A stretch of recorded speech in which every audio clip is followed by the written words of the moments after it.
नमस्कार विद्यार्थियों। राजस्थान में के कृषि के संदर्भ में हमारी जो कड़ी चल रही है उसके अंतर्गत अभी तक की जो क्लासें रही उस क्लासों के अंतर्गत हमने राजस्थान के में कृषि की विशेषताएं, महत्व के बारे में, कुछ फसलों के बारे में हमने स्टार्ट किया था। तो अभी तक हमने कृषि के प्रकार, पंचवर्षीय योजनाओं में कृषि का किस प्रकार से विकास हुआ, प्रमुख फसलों के प्रकार, गेहूँ, बाजरा, मक्का, मूंगफली के बारे में डिस्कस हम कर चुके हैं और आज हम पढ़ेंगे सरसों के बारे में। सरसों किस प्रकार की फसल है? तो हमें पता है कि सरसों एक तिलहन वर्गीय यानी तिलहन फसलों के अंतर्गत आती है। देश में जब हरित क्रांति शुरू हुई, हरित क्रांति, धवल क्रांति, श्वेत क्रांति, नीली क्रांति के बाद जब पीत क्रांति हुई तो पीली क्रांति के रूप में इसे सरसों को माना जाता है। तो राजस्थान में जो पीत क्रांति है तो सरसों क्रांति का ही उसका मुख्य जो ध्येय था वो इसी प्रकार था। राजस्थान में देश का सर्वाधिक सरसों उत्पादक क्षेत्र और उत्पादन दोनों ही तरीके से राजस्थान प्रथम स्थान में है, अतः राज्य को सरसों का प्रदेश कहा जाने लगा। यह रबी की फसल के रूप में बोया जाता है, यानी सर्दियों के समय इसको बोया जाता है। अभी वर्तमान का जो समय है यानी मार्च का जो महीना रहता है वहाँ पर मार्च अप्रैल के महीने में इसे काट दिया जाता है और बेचने का समय भी चलता है।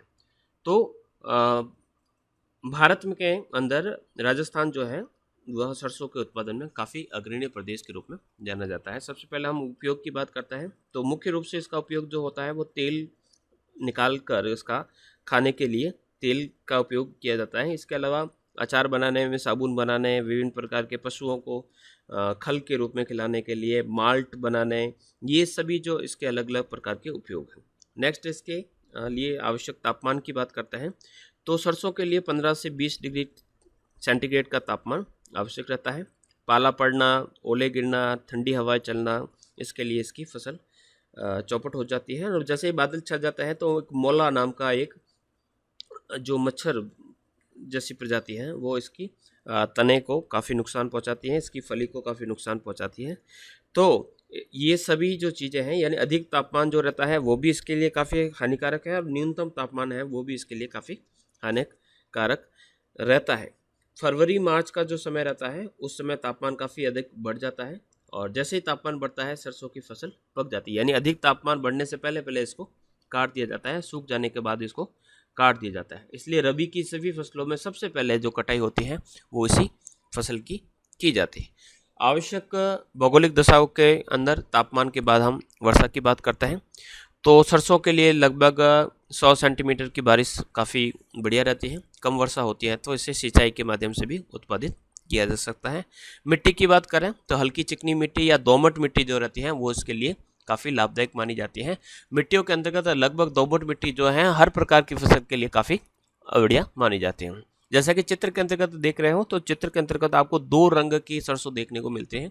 जो काले रंग की जो सरसों होती है तो उसे हम रायडा कहा जाता है और पीले रंग की जो सरसों होती है उसे पीली सरसों कहा जाता है। तो दोनों ही सरसों ही है, एक को हम रायडा कहते हैं और एक को मूल रूप से सरसों कहते हैं। फिर बात करते हैं प्रमुख प्रति हेक्टेयर उत्पादक की बात करते हैं तो 1989-90 के बात करते हैं तो उस समय प्रति हेक्टेयर उत्पादन जो था लगभग 872 किलोग्राम था, लेकिन अभी वर्तमान की बात करें तो लगभग ये 1560 किलोग्राम तक बढ़ गई, यानी जस्ट डबल हो चुका है। कई प्रकार की विशेष फसलें जैसे कि पूसा जो बोर्ड है, कृषि अनुसंधान केंद्र है, तो वहाँ से अलग अलग प्रकार की नई किस्मों का जन्म होता है और वो सारी जो किस्में हैं वो किसानों को काफ़ी अधिक उत्पादन देती रहती है। रोग की बात करते हैं तो इसके अंतर्गत जैसे कि मैंने कहा सफ़ेद रोली लगता है, एक अल्टरनेरिया नाम का झुलसा रोग भी देखने को मिलता है। सफ़ेद रोली के लिए कवकनाशी अलग अलग प्रकार के प्रयोग किया जाता है। उत्पादक क्षेत्रों की बात करें तो उत्पादक क्षेत्र जो है सरसों के उसके अंतर्गत आपके लगभग राजस्थान के सभी जिलों में होता है, लेकिन सबसे अधिक उत्पादन की बात करते हैं तो भरतपुर जो रीजन का जो क्षेत्र है वह राज्य का लगभग 30% उत्पादन करता है। इसके बाद अगर बात करें तो भरतपुर रीजन के अंतर्गत मुख्य रूप से हम शामिल करते हैं अलवर, भरतपुर, धौलपुर, सवाई माधोपुर, करौली। फिर इसके बाद गंगानगर क्षेत्र के अंतर्गत आपके गंगानगर, हनुमानगढ़, चूरू, बीकानेर प्रमुख है। इसके अलावा कोटा रीजन के कोटा, झालावाड़, बूंदी, बारां, जयपुर के दौसा, सीकर, झुंझुनू, अजमेर, ये सभी जो जिले हैं वो प्रमुख उत्पादक क्षेत्रों के अंतर्गत देखा जाता है। उत्पादन की बात करें तो सरसों का उत्पादन लगभग सभी जिलों में होता है, लेकिन सर्वाधिक उत्पादक की बात करें तो लगभग 1994 की अगर बात करें तो श्रीगंगानगर में 2% हुआ था। इसके बाद कह सकते हैं, यानी ये जो मात्रा है ये दिन प्रतिदिन कभी बढ़ती है कभी घटती रहती है। अभी अगर बात करें तो अभी वर्तमान में लगभग 7,000 के आसपास इसके भाव भी चल रहे हैं, काफ़ी अधिक भाव चल रहे हैं।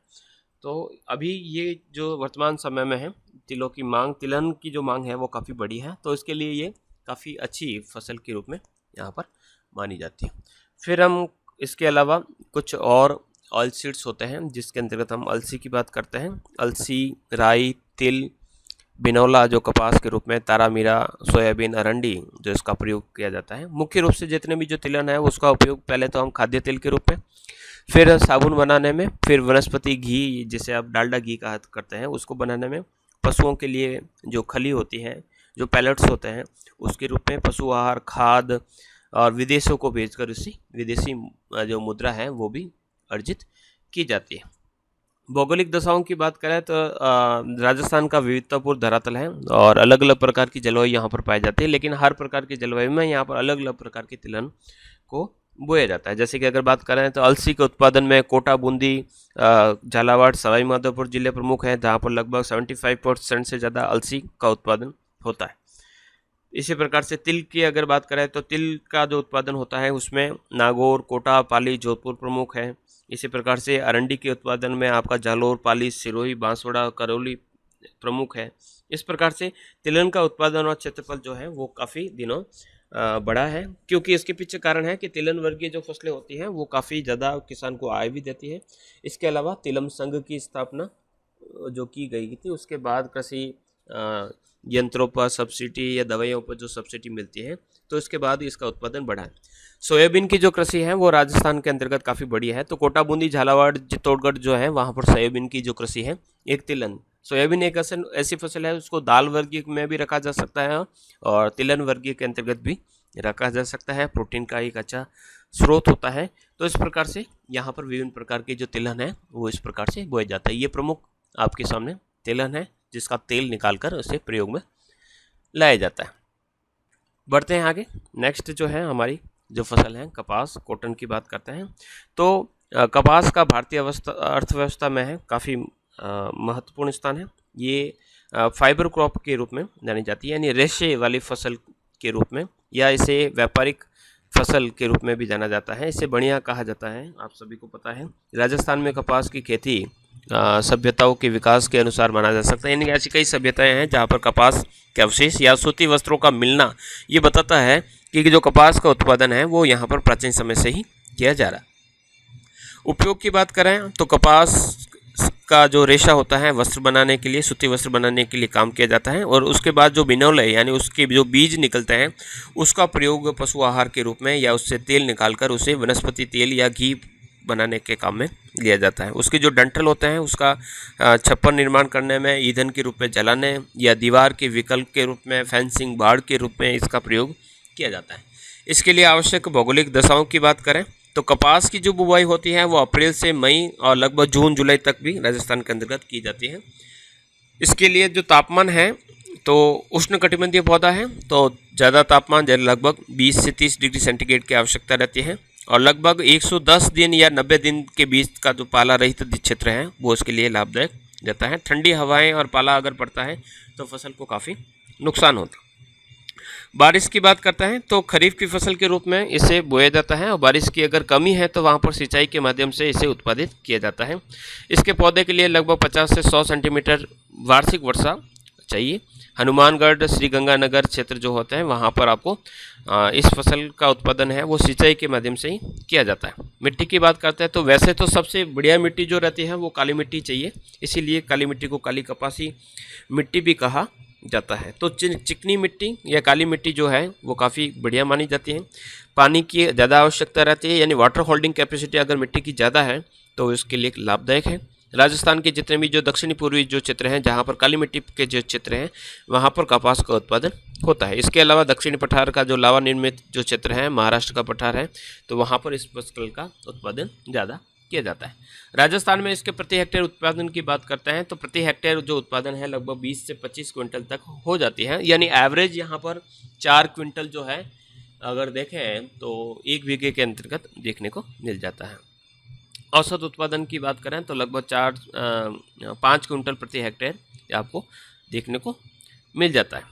इसके साथ ही नेक्स्ट बात करते हैं उन्नत किस्में। तो यहाँ पर विभिन्न प्रकार की किस्में हैं, तो उसके अंतर्गत अभी वर्तमान समय के अंतर्गत आपके कपास की जो नरमा नाम की जो किस्म है वो आपके गंगानगर हनुमानगढ़ जिले के अंतर्गत उगाई जाती है। इसके अलावा उन्नत बीज अभी वर्तमान में आ चुके हैं जिसे बीटी कॉटन कहा जाता है। तो बीटी कॉटन जो है, जो अमेरिकन कपास जो है, उसके अलग अलग प्रकार की किस्में यहाँ पर बोई जाती हैं। रोग की बात करते हैं तो कपास के अंतर्गत रस चूसने वाले कीड़े, तेला जड़न, सफ़ेद मक्खी, धब्बेदार मक्खी, गुलाबी, अमेरिकन सुंडी, ये अलग अलग प्रकार की लटे और अलग अलग प्रकार की जो मक्खियाँ हैं वो इसको प्रभावित करती है। नेक्स्ट आगे बढ़ते हैं। इसके लिए विभिन्न रोगों की हमने चर्चा की है। उत्पादक जो क्षेत्र हैं, उत्पादक क्षेत्रों के अंतर्गत मुख्य रूप से जो राजस्थान का लगभग 5 से 6 लाख हेक्टेयर भूमि पर इसका उत्पादन किया जाता है।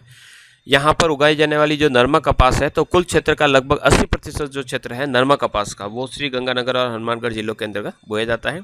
इसके अलावा कपास उत्पादन का लगभग 25% जो क्षेत्र होता है वो दक्षिणी उत्पादन की बात कर रहा है, तो 25% जो क्षेत्र है वो दक्षिणी पूर्वी राजस्थान के अंतर्गत देखने को मिलता है। तो मुख्य रूप से यहाँ पर 3 क्षेत्र देखने को मिलते हैं। एक तो है मेवाड़ क्षेत्र, एक हाड़ौती और उत्तरी क्षेत्र। मेवाड़ क्षेत्र की बात करें तो मेवाड़ क्षेत्र के अंतर्गत आपका उदयपुर, सिरोही, चित्तौड़गढ़, भीलवाड़ा, झालावाड़ जो है इसके अंतर्गत रखे जा सकते हैं। हाड़ौती क्षेत्र की बात करें तो यहाँ पर जो कपास बोई जाती है इसे मालपी कपास का क्षेत्र कहते हैं। कोटा, बूंदी, झालावाड़, टोंक, बांसवाड़ा जो है यहाँ पर प्रमुख क्षेत्र हैं। और उत्तरी क्षेत्र की बात करें तो गंगानगर, हनुमानगढ़, बांस जो जिले हैं वो इसके अंतर्गत रखे जाते हैं। यहाँ पर आपको अमेरिकन कपास भी देखने को मिलती है। बीकानेरी नरमा किस्म आपको यहाँ पर अधिक देखने को मिलती है। इसके अलावा गंगानगर अगेती नाम की कपास भी यहाँ पर देखने को मिलती है। नेक्स्ट और लास्ट हम बात करते हैं, इसके उत्पादन की बात करते हैं। तो उत्पादन के आधार पर देखें तो राजस्थान का देश में लगभग 6ठा, 5वां, 6ठा, 7वां इस प्रकार से उत्पादन ऊपर नीचे होता रहता है। यहाँ पर खरीफ की फसल के रूप में बोया जाता है, लेकिन सिंचाई की सहायता से इसे ज़्यादा बोया जाता है। उत्पादन की बात कर रहे हैं तो प्रति हेक्टेयर उत्पादन जो है यहाँ पर बढ़ता और घटता रहता है, लेकिन फिर भी यहाँ पर औसतन जो उत्पादन है लगभग 9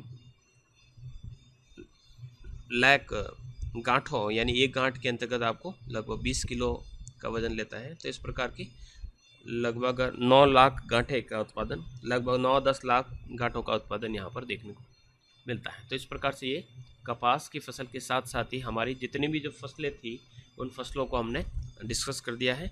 तो ये राजस्थान में कृषि की विशेषताएं, कृषि का महत्व और विभिन्न प्रकार से कृषि संबंधित जो पंचवर्षीय योजनाओं में विकास हुआ है और विभिन्न फसलों को हमने जो हमारे सिलेबस के अंतर्गत हैं हमने डिस्कस किया है। आई होप आपको समझ में आया होगा।